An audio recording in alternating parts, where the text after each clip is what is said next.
Cet attentat, qui heureusement n'a fait que des dégâts matériels, mais importants tout de même, pourrait être en relation avec un conflit qui, depuis près de 4 ans maintenant, oppose la Sonacotra, un organisme chargé de l'hébergement des travailleurs immigrés, à ses pensionnaires. Une enquête de Pierre Champetit.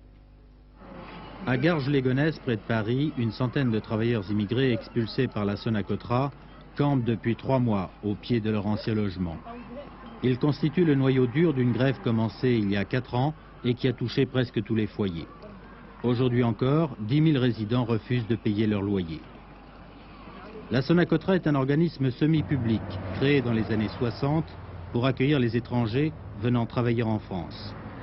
Ces 300 foyers, situés en général dans les banlieues des villes ou dans les zones industrielles, en abritent aujourd'hui un peu plus de 100 000.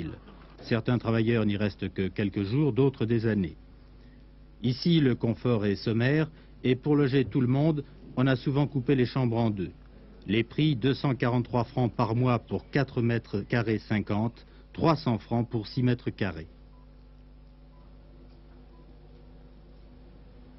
Si on calcule par rapport aux HLM, qui ont eux, et c'est des locataires, pour un F5 qui fait 100 mètres carrés, ils payent 1300 francs.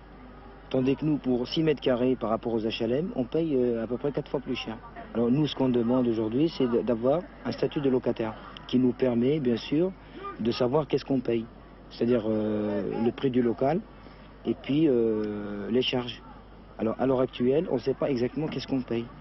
Nous, on estime qu'on n'est pas des prisonniers dans ces foyers. Ce que la Sonacotra appelle les palaces. La Sonacotra dit dans sa publicité qu'il a monté, qu'il a construit des foyers aux travailleurs immigrés qui étaient dans les bidonvilles, qu'aujourd'hui ils ne veulent pas payer les loyers. C'est le contraire, c'est complètement le contraire à ce que nous on demande. Nous on demande de la liberté dans ces foyers. Je crois qu'on ne réclame pas de dominer la France ou de remplacer le président de la République. Autrement, vous êtes d'accord sur le principe de payer un loyer? Ah, bah, automatiquement. Mais j'y suis en France depuis 1953. J'ai toujours payé un loyer. J'habite dans le foyer Sonacotra depuis octobre 73, simplement. Alors, je ne dis pas que je ne paye pas de loyer. J'y suis d'accord à payer un loyer, mais juste. Un loyer juste.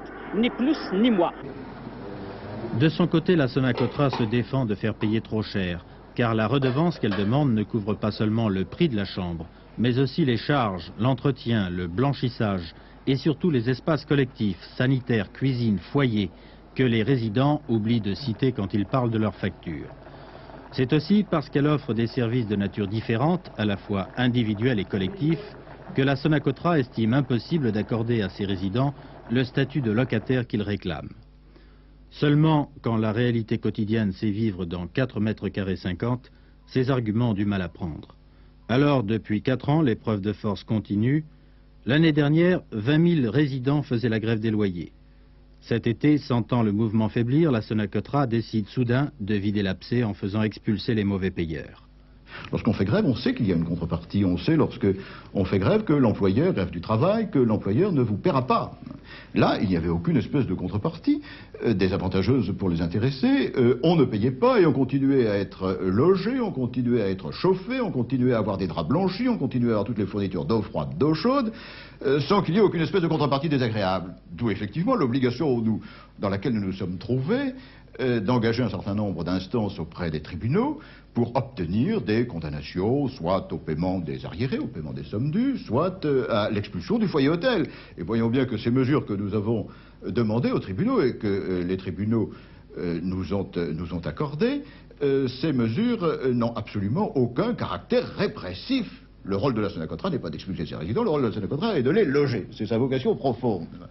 Mais néanmoins, il fallait bien, si nous voulions endiguer le mouvement, si nous voulions éviter sa propagation, et même autant que possible obtenir un retour général à la vie normale, il fallait bien que nous établissions une contrepartie désagréable, une contrepartie désavantageuse pour les résidents qui se réclamaient de l'exercice du droit de grève. Et vous êtes décidé à continuer les expulsions? Nous sommes bien décidés. Je vous rappelle que nous avons actuellement obtenu de l'ensemble des tribunaux de la région parisienne et de l'Est de la France 5000 décisions individuelles d'expulsion. Nous en avons fait exécuter 1200. Nous avons renoncé à en exécuter 1800 parce que nous avons réussi à réaliser des accords avec les résidents concernés. 12 sondes exécutées, 1800 auxquelles nous avons renoncé, cela fait 3000, il en reste encore 2000 à exécuter. Nous sommes bien décidés, dans les semaines qui viennent, avant la date du 1er décembre, avant l'hiver officiel, période pendant laquelle, bien sûr, les expulsions ne se font pas, nous sommes bien décidés, d'ici au 1er décembre, à faire exécuter les décisions d'expulsion que nous avons obtenues des tribunaux. Reste à savoir si cette politique de fermeté permettra de régler pacifiquement ce conflit vieux de 4 ans.